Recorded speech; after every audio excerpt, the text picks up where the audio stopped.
मैं आज बात करने वाला हूँ एक नॉन बैंकिंग फाइनेंशियल कंपनी के बारे में। आज 30 अप्रैल 2026 है, दिन है थर्सडे का। बात आज करूँगा नॉन बैंकिंग फाइनेंशियल कंपनी के बारे में। इसलिए बात करूँगा क्योंकि कंपनी ने अभी ही अपने Q4 के रिजल्ट को डिस्क्लोज किया है, जिसमें कंपनी ने बताया कि कंपनी को जनवरी से लेकर मार्च तक में 22% का प्रॉफिट हुआ है, यानी कि 5,553 करोड़ कंपनी ने सिर्फ 3 महीने में कमाए हैं। ये वीडियो सिर्फ एजुकेशनल पर्पज़ है, ना मैं कोई भी स्टॉक खरीदने की सलाह देता हूँ और ना ही बेचने की। तो बात आज एक नॉन बैंकिंग फाइनेंशियल कंपनी जिसका नाम है बजाज फाइनेंस, और अभी ही इस कंपनी ने अपने Q4 के रिजल्ट को डिस्क्लोज किया है, जिसमें कंपनी ने बताया कि कंपनी को जनवरी से लेकर मार्च तक में 22% का प्रॉफिट हुआ है। यानी कि कंपनी ने बताया कि कंपनी को 5,553 करोड़ कंपनी ने प्रॉफिट जनरेट किया है सिर्फ और सिर्फ जनवरी से लेकर मार्च तक में। साथ ही साथ कंपनी ने ये भी अनाउंसमेंट की है कि कंपनी अपने शेयर होल्डर्स को आने वाले दिनों में डिविडेंड भी देने वाली है, हर एक शेयर के बदले में 6 रुपये का। यानी जिसके पास भी इस कंपनी का एक शेयर होगा, कंपनी हर एक शेयर के बदले में 6 रुपये निकाल के देगी। अभी रिकॉर्ड डेट नहीं बताई गई है, और जब भी बताई जाएगी तो मैं आपको जरूर बताऊँगा। तो बात आज बजाज फाइनेंस के बारे में। एक नॉन बैंकिंग फाइनेंशियल कंपनी है, फाइनेंस प्रोवाइड करती है, लोन प्रोवाइड करती है, और जो आज इस कंपनी का शेयर प्राइस है वो है 939 रुपीज़ 80 पैसे का। और आज भी इस न्यूज़ की वजह से आज भी इस कंपनी ने अपने शेयर होल्डर्स को रिटर्न के मामले में बिल्कुल भी निराश नहीं किया। 1.08% का रिटर्न निकाल के दे। और जो ब्रोकरेज फर्म है उन्होंने इस कंपनी की जो टारगेट प्राइस दिया है वो है 1080 रुपीज़ का। ये तो बात है आज की, लेकिन मैं हमेशा कहता हूँ कि आप लॉन्ग टर्म रिटर्न को देखें, तभी किसी भी कंपनी में अपना पैसा लगाएं, चाहे कंपनी जैसी भी हो, स्मॉल कैप की हो, मिड कैप की हो या लार्ज कैप की हो। बात करें इस कंपनी की, तो जब एक साल में जब मार्केट डाउन था, इस कंपनी ने अपने शेयर होल्डर्स को ना माला माल किया ना निराश किया, सिर्फ 6.15% का रिटर्न निकाल के दे। यानी आज से ठीक एक साल पहले इस कंपनी का शेयर प्राइस था 886 रुपीज़ का, जो आज के दिन है 939 रुपीज़ 80 पैसे का। ये तो बात रही एक साल की, लेकिन 5 साल में इस कंपनी ने ठीक ठाक रिटर्न निकाल के दिया, बहुत ज़्यादा नहीं दिया और निराश भी नहीं किया। इस कंपनी ने अपने शेयर होल्डर्स को 5 साल में 75.64% का रिटर्न निकाल के दिया। यानी आज से ठीक 5 साल पहले इस कंपनी का जो शेयर प्राइस था वो था 533 रुपीज़ का, जो आज के दिन है 939 रुपीज़ 80 पैसे का। तो 5 साल पहले 533 रुपये का शेयर प्राइस था, जो आज के दिन है 939 रुपीज़ 80 पैसे का। तो 5 साल पहले जिसने भी इस कंपनी में एक अच्छा अमाउंट लगाया, शेयर की एक अच्छी क्वांटिटी खरीदी, कंपनी ने रिटर्न के मामले में निराश नहीं किया। ये तो बात रही 5 साल की।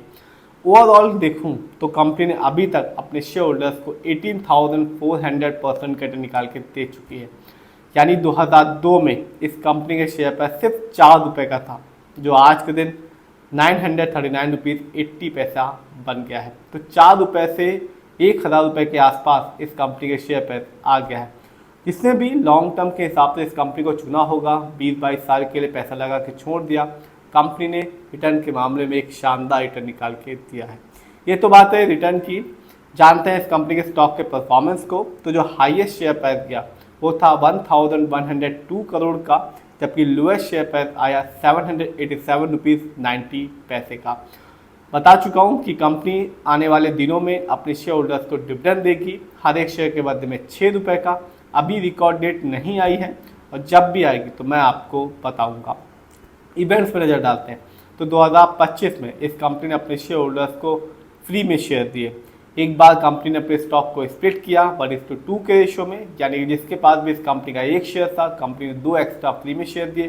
साथ ही साथ इस कंपनी ने बोनस शेयर भी दिया 1:4 के रेशो में, यानी कि जिसके पास भी इस कंपनी का एक शेयर था, कंपनी ने 4 फ्री में शेयर दिए। तो कंपनी ने पिछले साल डिविडेंड नहीं दिया, लेकिन फ्री में शेयर जरूर बांटे।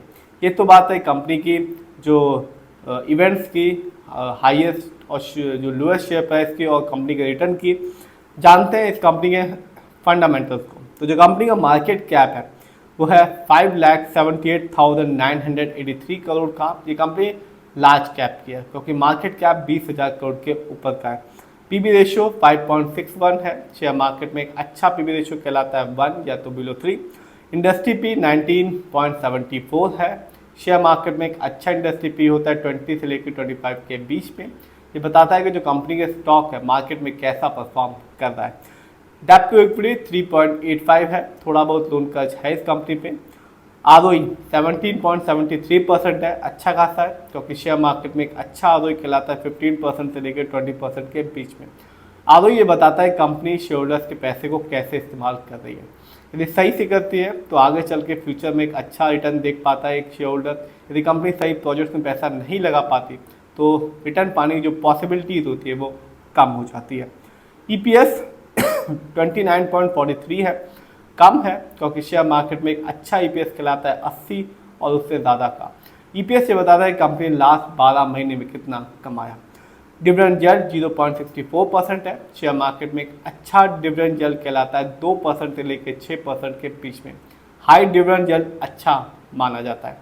जानते हैं इस कंपनी के फाइनेंशियल परफॉर्मेंस को। तो मार्च क्वार्टर में इस कंपनी का जो रेवेन्यू था वो था 21,606 करोड़ का, जबकि 2025 में इस कंपनी का ईयरली रेवेन्यू था 69,725 करोड़ का। प्रॉफिट मार्च क्वार्टर में मार्च 2026 में इस कंपनी का जो प्रॉफिट था वो था 5,553 करोड़ का, जबकि 2025 में इस कंपनी का ईयरली प्रॉफिट था 16,779 करोड़ का। नेटवर्थ कंपनी का नेटवर्थ 2025 में था 98,937 करोड़ का, जबकि 2024 में इस कंपनी का नेटवर्थ था 76,695 करोड़ का। ये तो बात रही फाइनेंशियल की। जानते हैं कितना किसका पैसा इस कंपनी में लगा हुआ है। तो प्रमोटर यानी कि इस कंपनी के ओनर, उनका पैसा इस कंपनी में लगा हुआ है 54.70% का। FII यानी कि विदेशी निवेशक जिनका पैसा इस कंपनी में लगा हुआ है 21.33% का। रिटेलर्स यानी कि हम लोग का पैसा इस कंपनी में लगा हुआ है 8.78% का।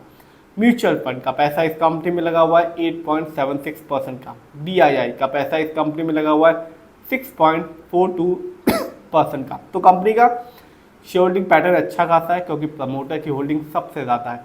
फाइनेंशियल भी अच्छा है, फंडामेंटल भी अच्छा है, और कंपनी न केवल अपने शेयर होल्डर्स को लॉन्ग टर्म में एक सधा हुआ रिटर्न निकाल के दे रही है, साथ ही साथ ये कंपनी अपने शेयर होल्डर्स को डिविडेंड भी दे रही है, साथ ही साथ फ्री में शेयर भी दे रही है। फिर भी आप जिसमें भी पैसा लगाएं, खुद रिसर्च करें, एनालाइज करें, अपने फाइनेंशियल एडवाइजर की राय लें, तभी अपने पैसे को शेयर मार्केट में लगाएं।